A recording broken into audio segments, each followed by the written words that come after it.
नहीं चाहिए। और तीसरी बात अंतिम है, शेड्यूलिंग का मामला।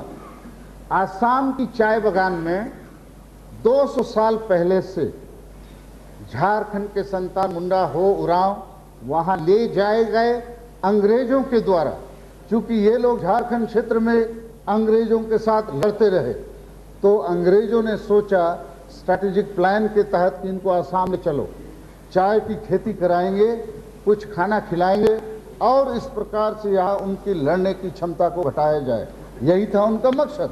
और इसी प्रकार भारत देश से अंग्रेजों ने हमारे भारतीयों को, किसी को मॉरिशस ले गया, किसी को फिजी ले गया, किसी को त्रिनिदाद ले गया। लेकिन दुर्भाग्य यहाँ ये है कि 200 साल हो गया, लेकिन आज तक इन आदिवासियों को, जिनकी आबादी चाय बागान और विभिन्न जिलों में लगभग 50 लाख है, उनको आज तक ना आदिवासी का दर्जा दिया गया, ना उन्हें आसामीज का दर्जा मिला।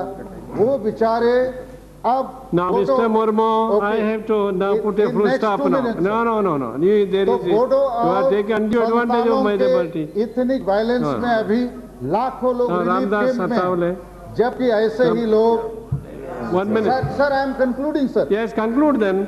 ऐसे ही लोग फिजी या मॉरिशस में न केवल उस देश के नागरिक बने, वहां राष्ट्रपति और प्रधानमंत्री के दर्जे को भी प्राप्त कर रहे हैं। लेकिन हमारे लोग जो यहां से वहां ले जाए गए, 200 साल से देश की इकोनॉमी को सहयोग कर रहे हैं, उनको आज तक आदिवासी का दर्जा नहीं मिला।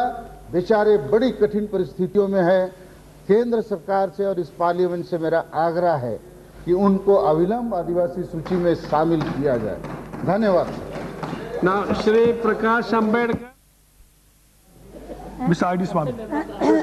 डिप्टी पीएम कर दिया। The Honorable Minister is here, so Mr. Advani ji. Yes. Mr. Speaker.